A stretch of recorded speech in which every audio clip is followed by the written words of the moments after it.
Hi, I'm Alex Mitchell and I'm the creator of Cancer Stories.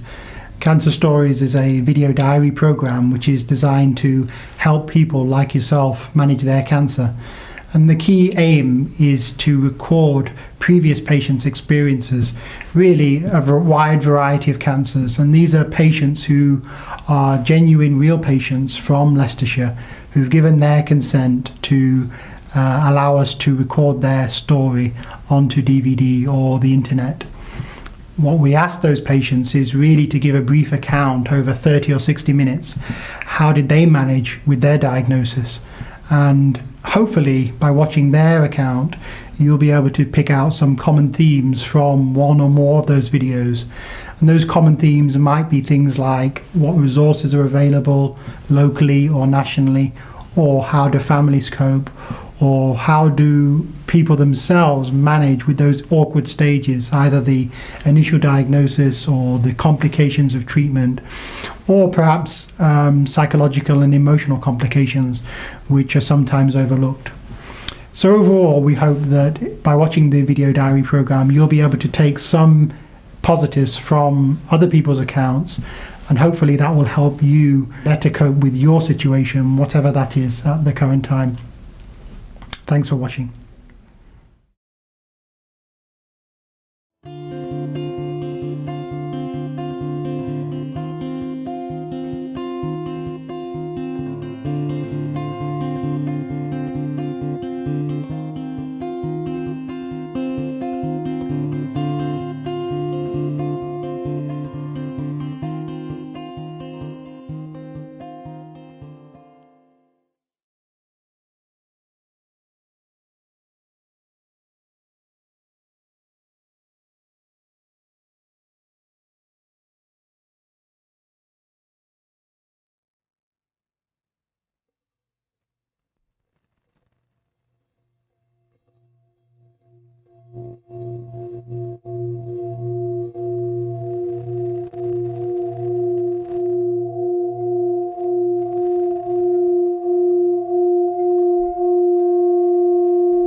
Well, that's an intriguing start to a video. And I'll say for the benefit of viewers that Michael Newton has come in to talk to us today on camera.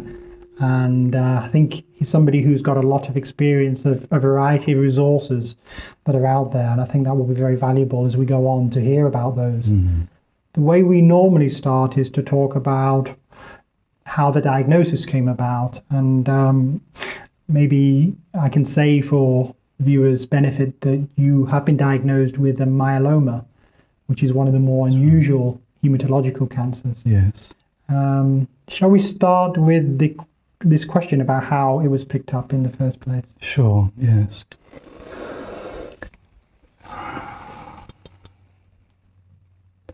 The actual diagnosis of multiple myeloma came about on a Monday, the 18th of March 2009, with Dr. Chapman at Leicester Royal Infirmary, and that diagnosis was given to me after 4 to 6 months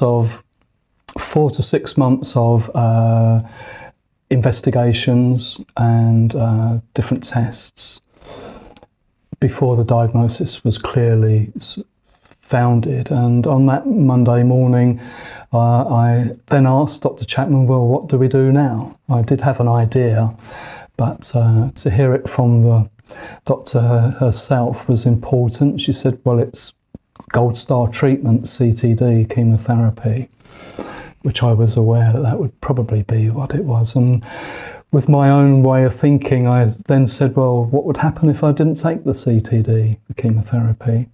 And Dr. Chapman looked at me as if to say, nobody says you don't have the CTD, but I did. And she said, well, you'll have a year at most.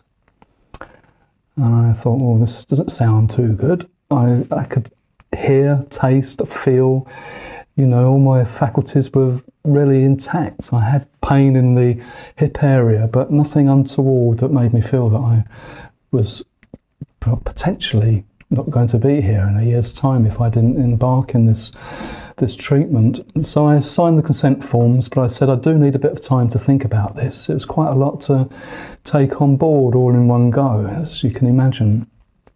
And I went away with a very high paraprotein level in the blood, and there was a lot of concern about the damage that would do to my kidneys, and potentially the bones as well. But I embarked on a lot of investigating complementary therapies, the standard treatments, and very alternative ones. I began to take, much to some people's dismay, Chinese herbs and various practices, etc.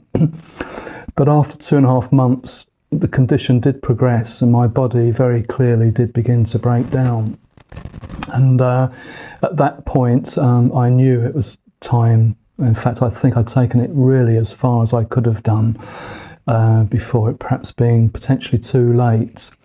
I don't think I would have lasted a year. I know, in fact, the way I felt after 2.5 months, that I wouldn't have probably lasted a year. And that was a very interesting time to be in, because it made me look at my own mortality in a way which I'd never looked at before. And perhaps one can't look at one's own mortality unless you've got a shotgun being held at your head with somebody holding the trigger, because that's what it felt like. I think that's a very interesting point, that it's sometimes a wake-up call to get that shocking diagnosis. And at that point, many of us are kind of carrying on, assuming life's just going to go on almost forever, oblivious to any question of your own mortality. That's right, yeah. I mean, I have been very blessed throughout the whole of my life, from the age of 17, really, when I first had an experience when I went to Crete for 6 weeks, and I remember sitting on a beach in the early hours of one morning. I went on my own at the age of 17 and met people on my travels that were a bit older than me, 21 to 25-year-olds of ex-university or just people at university. I was this little 17-year-old and introduced to a book by a writer called Hermann Hesse called Narcissus and Goldman, which was a story about an old monk and a young novice and this relationship. And I suppose I'd always had in my mind a question about why are we here, what is life all about, really? And that, for me, was the most perhaps important question out of any question that one could ask in life. That question was very, very important. And an experience that I had when I was in Crete that particular early morning was that I was sitting on this beach, and in the mid-distance there was a broken sort of wire fence, and just beyond that wire fence was a tree or a large shrub. And I just sat looking at this large shrub or small tree. And at some point, and I can still remember it to this day, I had the experience that I had become the tree and the tree had become me. There was no separation between the object and the subject. There was a complete kind of union. And that experience really, really has left a significant mark in my memory that has sort of inspired me to continue to pursue things that go beyond what we see with our own physical eyes. Thus, I embarked a little later, after doing a degree in art, and then trained as an art therapist in St Albans for a year, involved with a martial art and yoga and meditative practices. In this journey, I've been very blessed to have met so many wonderful people. and have done retreats with different particularly Tibetan teachers such as Sogyal Rinpoche, Ayang Rinpoche, the Dalai Lama, and some of the teachings within the Tibetan Buddhist tradition very much address the process of our physical letting go, or in other words, our dropping of our body, if you like, to put it that way. And there is a whole evolved science that is an inwardly focused approach rather than an outwardly focused approach that we would find in the West to dealing with life and its issues. So that inward journey, I think from the diagnosis of the myeloma, the circumstances about that condition have contributed significantly to this inward focus. And in a sense, we can look either outwardly to the world or look inwardly. For most of the time, most people are completely fixated outwardly, and their lifestyle and demands contribute towards that being in that fixed mode. But that would, to me, seem to be an imbalance, that we really do need to find a balance, and so that inward view needs to be cultivated. And I guess I've always intuitively been aware of that. Having been given the diagnosis of the multiple myeloma, as I say, has certainly contributed towards this emphasis of this inward approach. And so I view it, the diagnosis, not as a what can we call, as a I've lost the word here, but I view it as a blessing. And it might sound very, very crazy to think that, but I think of every day as a blessing, and whatever that day brings, whether it may have the appearance of being more or less positive, I still just accept it for what it is. And I think acceptance is a very key aspect in dealing with any issue in life. By accepting, it doesn't mean that we're necessarily passive in that way, but it gives us the ability to step back from an issue and look at it from every direction. If I use the bowl for an example, if I show that to you, you see a concave, hollowed object from your viewpoint, and from me I see a convex, rounded object. You're right in your view, but I'm equally right in my view, but neither of us are fully right in that way. We need to see things from every direction, and then we can take an assessment and evaluate and be more effective in our steps forward in that way. And that may mean difficult steps at times. Life isn't always a bowl of cherries by any means, and I wouldn't pretend it's otherwise, but I've always looked upon the fact that there's always somebody very much worse than myself as well. And can I ask you about this idea that a diagnosis can be less of a threat and more almost an asset? I think you used the word a blessing in a way. Mm-hmm. How could other people who are watching this take on board something of that when, in that initial stage where you're just told it seems like this is the worst thing that could happen to me. This is the last thing I could possibly want. Yes, that's a good question. I think we might be able to say that there are two ways of responding to a diagnosis, very, very generally, crudely. And one is that we just accept what's been told, but we don't really want to know anymore. We perhaps almost put the head in the sand and just let whatever's got to happen happen.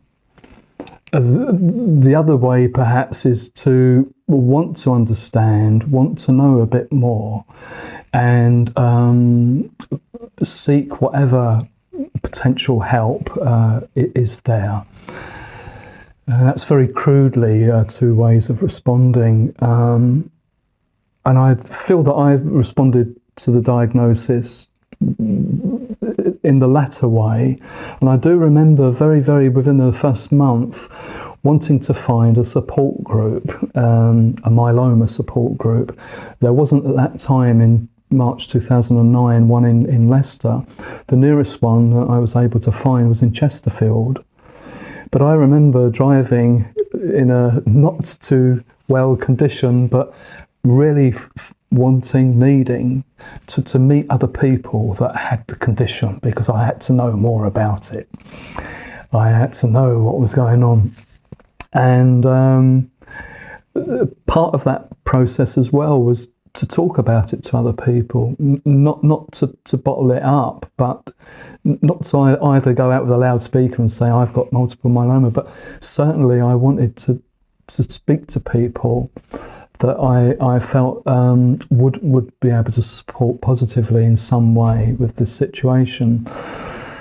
And that brings us on to, I know I'm going to digress here, but that brings us on to the point of how the condition actually affects other people as well. It's not just the person that's got the condition. In some respects, I think it's harder for the close ones around us that have to share this situation. And my own partner, my teacher, my family, the network of friends was so significant in me, I believe, in me still being here in this form, talking to you now.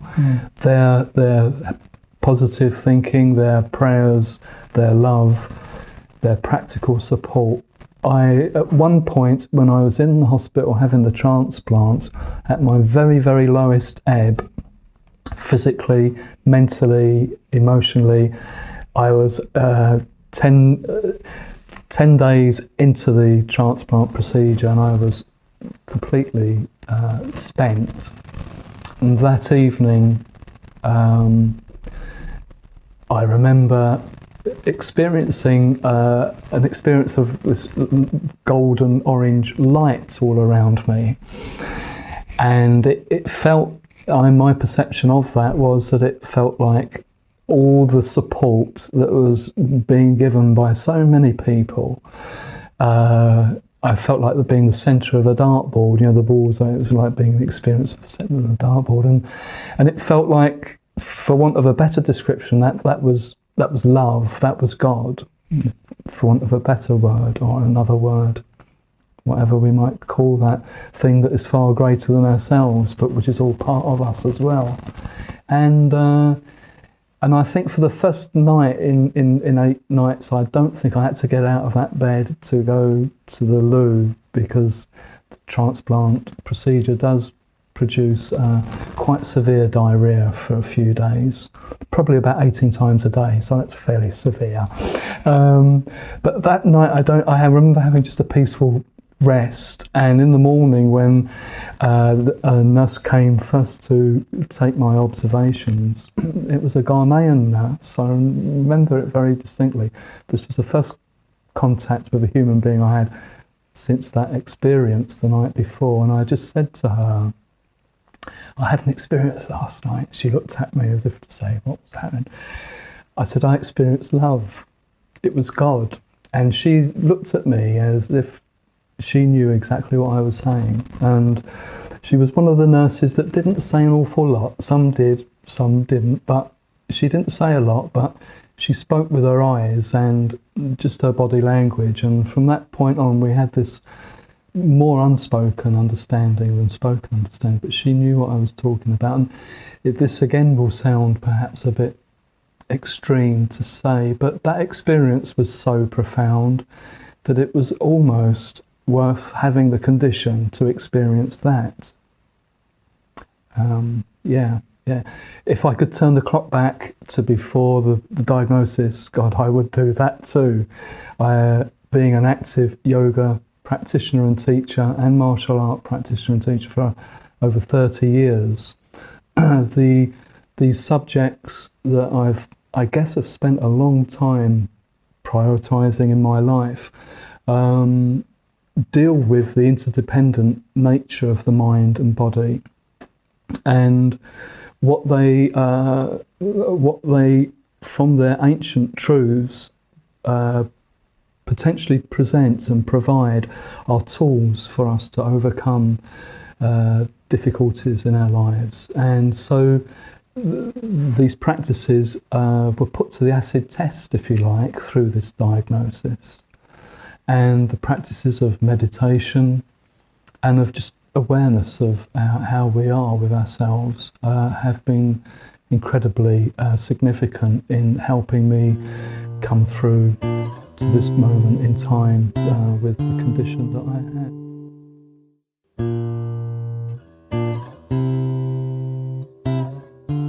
Let's have a think about those techniques that you were already expert in to some extent before. I mean, obviously that stood you in good stead, you said that. But I'm thinking now of people who maybe haven't trained in any of those techniques, and they're naive to those options. They may not even know that they're available. To what extent can people learn those techniques from, starting afresh, and that's after they've been diagnosed? Yes. And to what extent do you personally think that's likely to be helpful? Let's say where somebody hasn't got a lot of time to invest in those. They can't do years of training or something like that. It's somewhat abbreviated process. What would you say is the potential in those cases? Well, a journey of 1,000 miles begins with the first step. And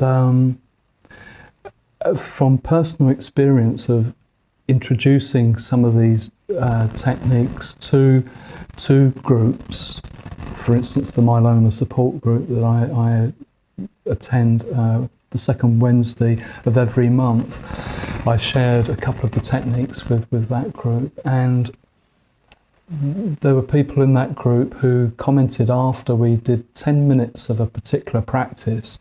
They said, "That wasn't 10 minutes, was it? I can't believe that. I couldn't think of nothing for that length of time." And what these practices are really about is becoming aware of our state of mind, and how for many people most of the time there is a constant flow of thoughts arising. It might be likened to the chattering monkey, if you like, or a butterfly, how a butterfly just hops from one point to another. Their thoughts are flowing like that constantly.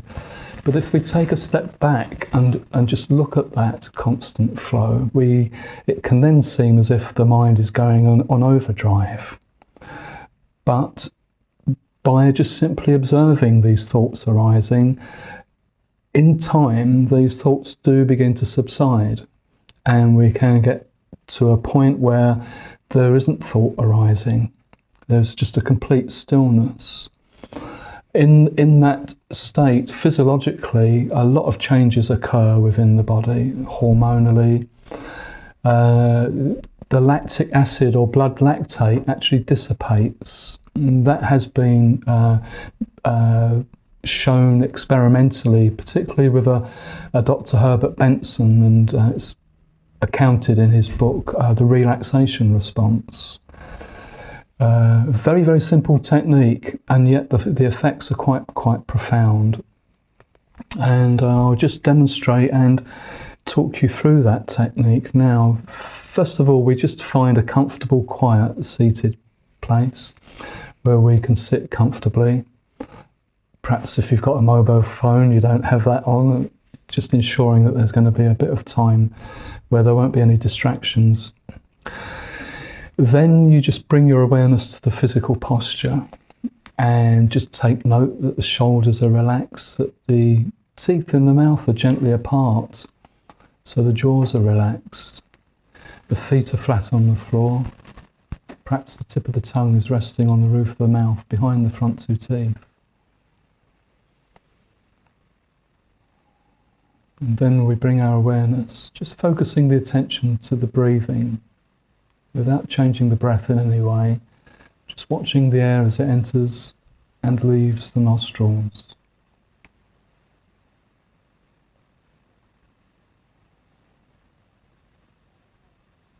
And then, still watching the air as it enters and leaves the nostrils, in your own mind, just on the out-breath, counting the number 1.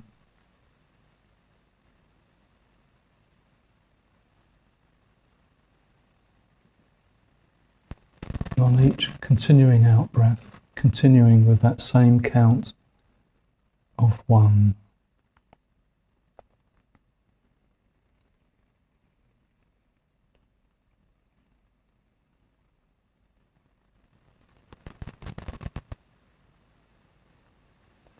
And you might observe that other thoughts might arise in the mind. You might be thinking about what you might be having for tea later, or what happened yesterday. Those thoughts are quite natural. Just observe them, allow them to arise, but just let them go. Just like clouds in the sky, they will just pass, and bringing the attention back to the count of 1 on the out-breath.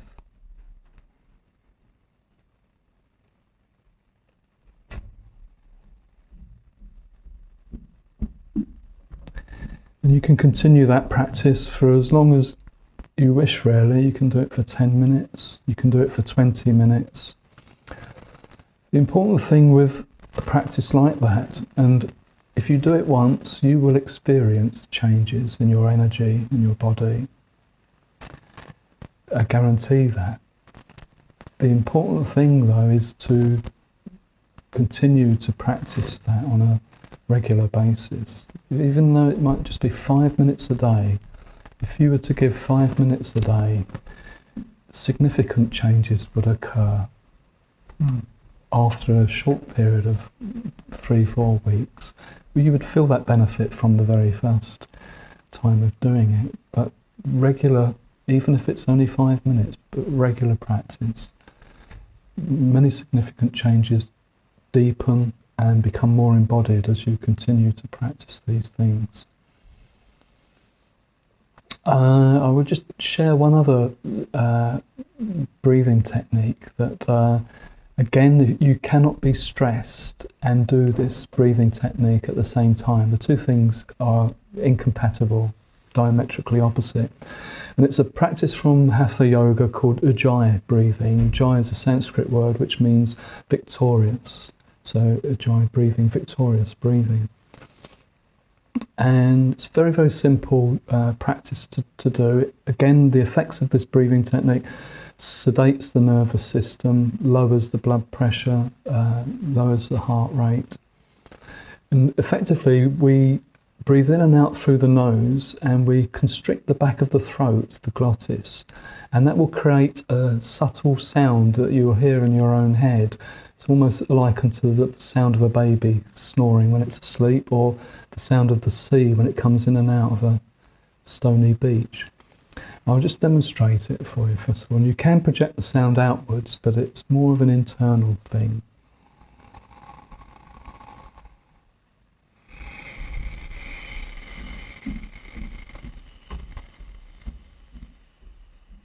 So I'm contracting the back of the throat, breathing in through the nose.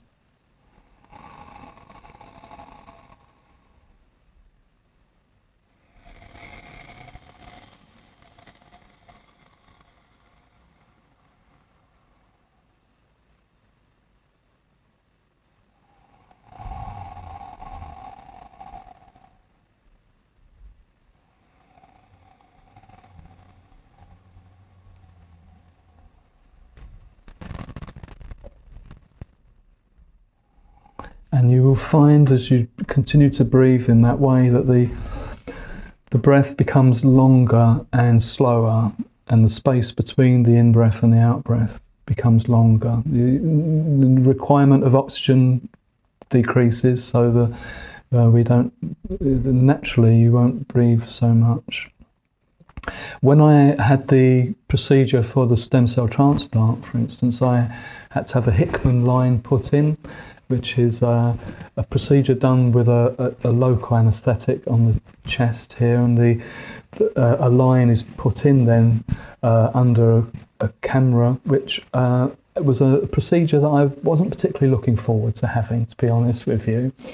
An insertion into the aorta along by the side of the heart. It facilitates then taking blood out and putting whatever is needed to be put in without having to use the arms all the time. There's a lot of things that I needed to be put in and taken out during the stem cell transplant procedure.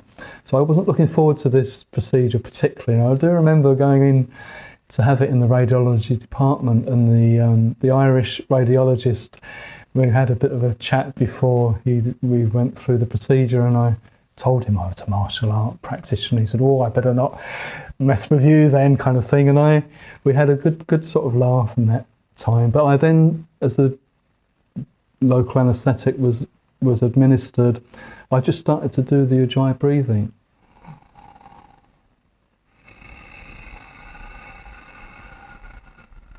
And I was just completely somewhere else, really. Similar when having the aspirate for the marrow in from the hip. Sometimes that can be a slightly uncomfortable procedure, and again, just simply focusing on the breath just allows the body to relax, and it allows whatever procedure that is needed to be done much more smoothly than if we tighten and tense. If you're going for the dental treatment, again, Ujjayi breathing.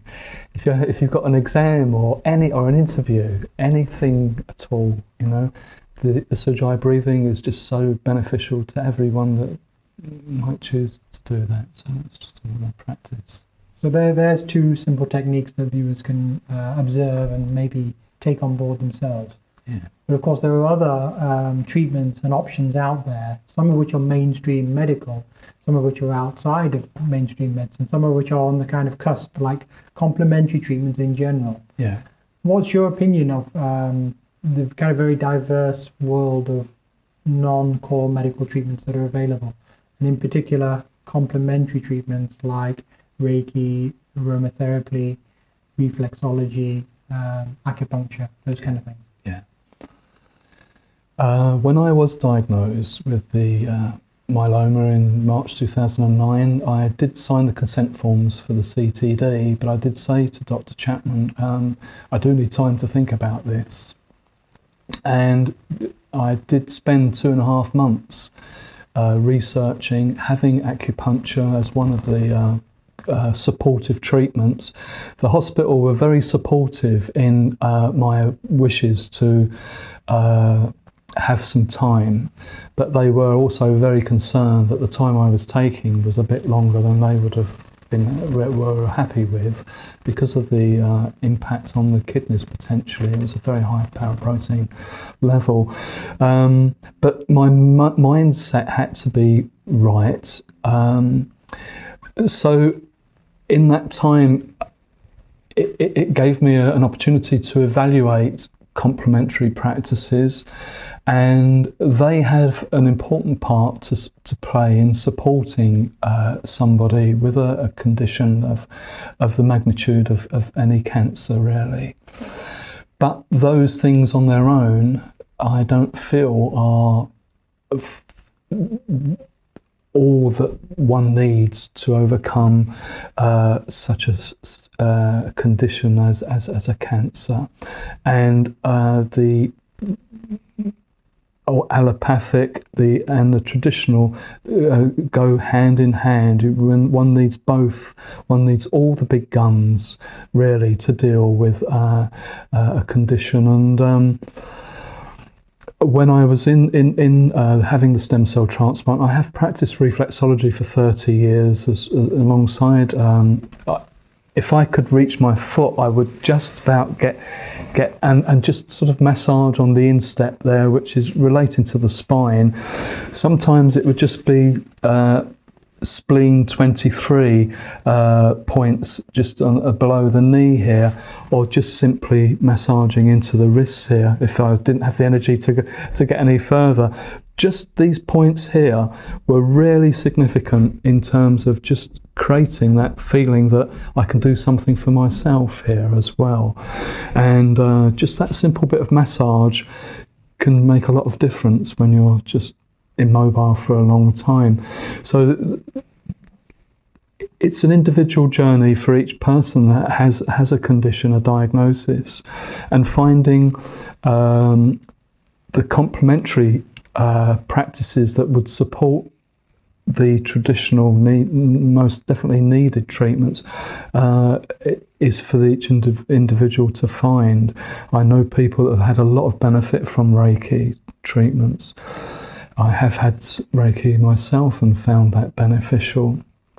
Different things appear at different times, and I feel perhaps sometimes that things appear at the right time. And if we're open to things, then the benefits are there.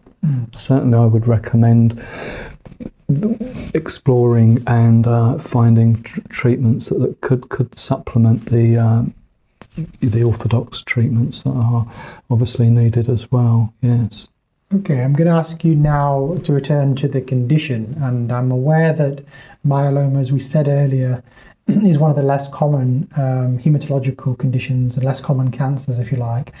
Wonder if you would say something on video about the condition itself, because I think you've learned probably a lot about it by virtue of living with it for a long time.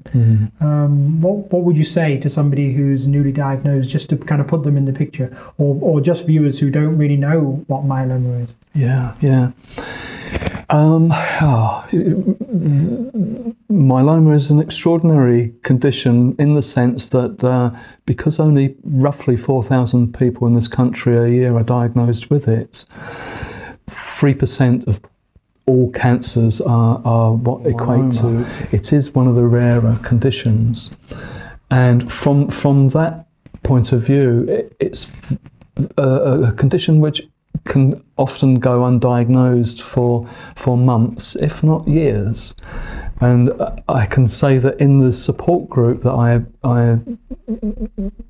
belong to, one of the members of that support group is actually a retired doctor. And he had myeloma for 2 years before it was even diagnosed, and that's a doctor having the condition. So it just shows how difficult it can be for GPs to pick up. You know, when we go into surgery with a backache, there's a million and one reasons why we have a backache, and 99.9% of the time they will be overcome with rest, perhaps painkillers, etc. It would be a very, very, very minute percentage. In fact, they do say that statistically a GP will come across between 1 and 2 myeloma patients in their sort of practicing career. So it's not easy to diagnose. I remember in the August of 2008 walking with a group in Kinder Pass, which is one of the highest points in the Peak District. And I'm a very fit, very active person at the age of then 54. And I remember that long weekend that we had in the Great Hucklow in the Peak District. We wouldn't have much sleep, and that was part of the training. And but I remember at 1 o'clock in the morning, sort of really, really quite tired, and not really. I've been on these camps before and could, carry on, with my energy levels all intact. But that particular summer, I remember after Kinder Pass, it was really quite an effort, and I just put it down to tiredness. And it wasn't until that was in the August, as I say, 2008, November 2008, it's uncomfortable pain in the hip area. Perhaps I've been overdoing my stretching, trying to get my legs around my neck, which isn't needed as a yoga practitioner at all. It's not about that. But, I couldn't figure out what this pain was, and I went to the doctors and he said it was a groin strain. Go away and rest, which I had been doing. I knew it wasn't a groin strain. Went back the following week, a different doctor said, well, I think we'll have some blood tests done, and one of those test results came back 3 weeks later showing protein in the blood, which indicated something wasn't right. So that was where the condition was first being investigated, if you like, but it still took into the following year, January, when multiple myeloma was first mentioned on the 8th of January, my first of 4 hospital visits before the confirmation in the March. It is such a unique, to each person that has it, condition. I know I have dozens of people that have got multiple myeloma, and each one of those journeys is so individual. The way that the diagnosis was found, their treatment journey has been so different to mine.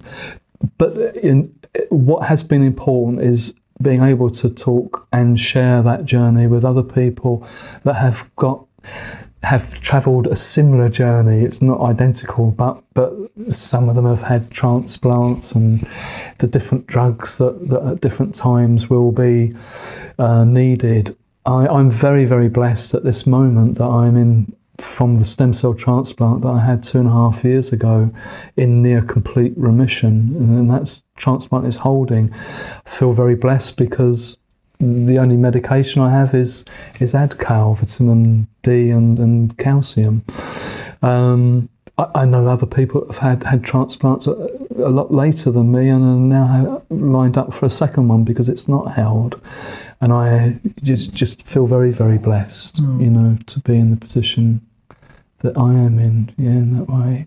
Let me take you to a situation where you were, let's say, meeting a new patient who was recently diagnosed. Is there anything that you'd want to tell them that you've got through the benefit of your own experience? This might be very hard for somebody in the mental turmoil and shock, because I experienced mental turmoil and shock. Sitting here looking very relaxed now, but at that time of the diagnosis, I had mental turmoil, I had shock, and yet I believed that I had to accept what was being presented to me. It was real. It's not a dream. This isn't a rehearsal. This is really our one time with this life, and to try and make the most of it. I was going to say, this is going to sound really difficult to take on board within that context of that kind of mind that may be very confused with that diagnosis, but to be able to just remain in the here and now, even though something is not necessarily right. Who is to say what is and isn't right? To think about what's going to happen tomorrow, or next week, or next month, or next year, those things are all figments of the future. Nothing is happening tomorrow, next week, next month, next year. What happened yesterday, last week, or last year has happened. We can't do anything about that now. So why I've got this condition, I very quickly thought, well, it's waste of energy, I've got it. I've got to find a way of dealing with it as best I can. And the whys about I've got it, that's, as I say, I felt very quickly that I wasn't going to expend energy on analysing that. Trying to remain here and now in the moment, presently, is again something which people might find difficult to arrive at, but it's linked with the practices that I mentioned and we shared a little bit earlier on. When you're focused on the out breath and that count of 1, you can't be thinking about what's going to happen in the future or the past. Those practices, the essence of them is to root you in the here and now, and in that space, everything is possible. So I would talk to somebody that is newly diagnosed with with that kind of message, but also the message that I was there for that person, that I feel their anguish, feel their feelings, and they are not alone. The human condition, again, there is that saying that we come into this world on our own and we go out of this world on our own. That phrase is very useful because it does put a sense of responsibility upon ourselves as individuals to take responsibility for ourselves.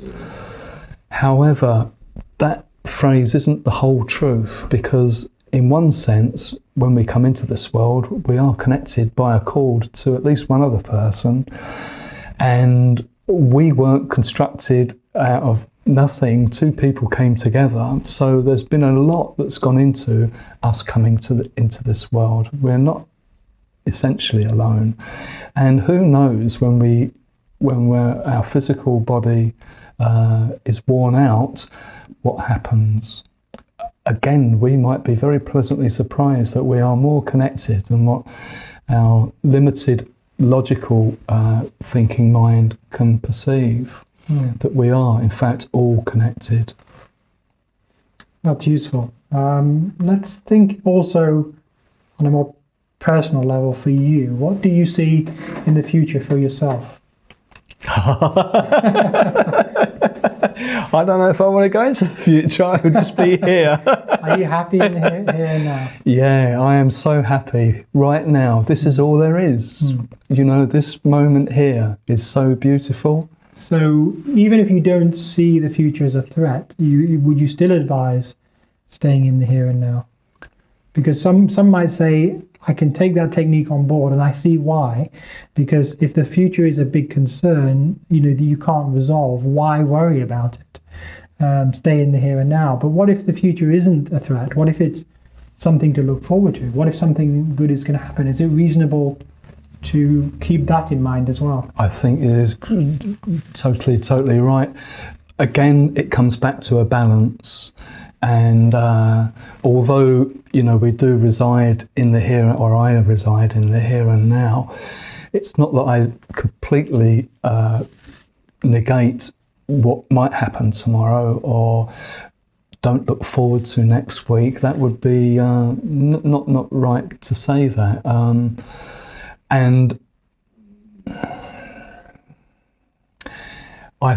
in terms of what we might talk about, happiness or contentment, I think I feel very privileged to be able to share these thoughts, with you this morning.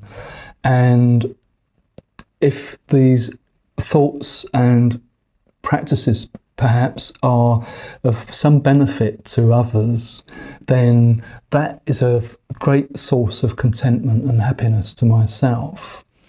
So there is within my own nature a sense that if I can in some small way be of a facilitator of enabling someone else to be a little bit less stressed, more content or happy, then that is very fulfilling for myself in being in this world, really. Yeah.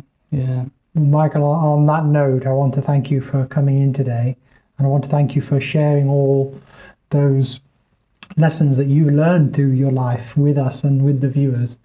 I think there's a lot of things that we can take away and maybe look into further if we need to, and maybe we can take some of the techniques and expand on them, or take a different direction if we want to.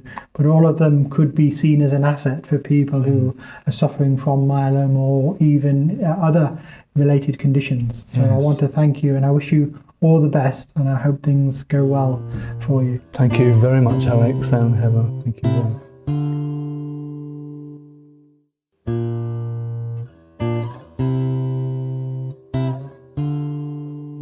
Michael Newton, and I was born in 1954, the first of four sons to my mother and father, June and Dennis. And the 14th of December was when I actually came into this world. I do recall a couple of times having pre-birth experiences, i.e. I can recall sensations or feelings that I had when I was in the womb, and those feelings were that I didn't want to come into this world, and that was because I knew that this world had a bit of a harshness about it, and I was 2 weeks overdue. And then I was born with the umbilical cord around my neck. I was quite blue. The oxygen tank from the North Middlesex Hospital in the ward that I was on was empty. They had to go to another ward down a long corridor, and I nearly got my own way and didn't make it. However, I'm really glad that I have made it, and did sort of find my way into the world, and just finding a purpose, I suppose, as I've mentioned before, a really important factor. Yeah, I was very physically active as a young lad. I played for my school and district Haringey in football, played on Stamford Bridges ground as a goalkeeper, had aspirations to play reasonable football, but then at the age of 20 had a prolapsed disc in my lower back, and didn't walk for a year, so I had an operation called a laminectomy, which then redirected my path more towards art, and I did a degree in fine art. At the end of that degree in fine art in 1980, I then met my teacher of a martial art, and embarked on the study of body movement, really, in relation to the mind.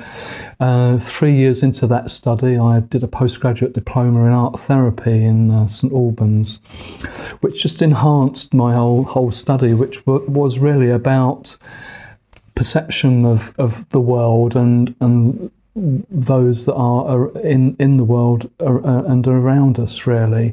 And art became if we take the 3 letters ART, I sort of came out with the idea that A stands for attitude, R stands for reaching, and T stands for towards. Attitude, reaching towards. Well, reaching towards what? Well, a greater awareness of ourselves and our environment and those around us. So that's what I defined art as being. And I continue with that sort of principle, really. Always working with people in one form or another was always what my life has really been about, and teaching in different situations. And then after working 8 years with adults with learning disabilities at a centre in Loughborough, I went into full-time teaching of yoga. I just wanted to extend the benefits of those practices to wider groups of people, and became self-employed 2004, I believe that was, and until the diagnosis of 2009, which really put a bit of a hold on that in terms of my active teaching to others, but the practices are something which continue for myself on a daily basis.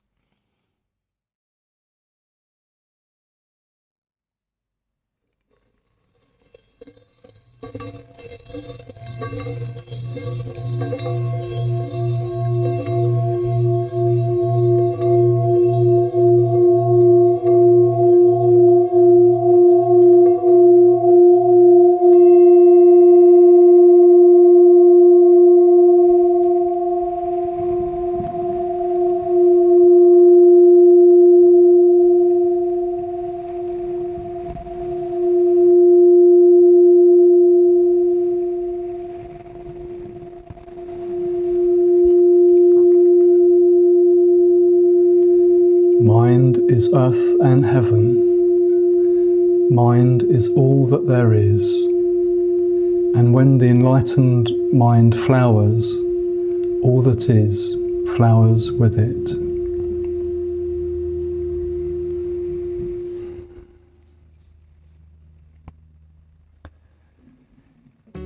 The journey of multiple myeloma has opened up so many opportunities, and has been a journey travelling into an uncharted territory. But through that journey, I found so many blessings, so many rays of light shining from places that one perhaps wouldn't have thought of. And just counting those blessings each day is all that there is.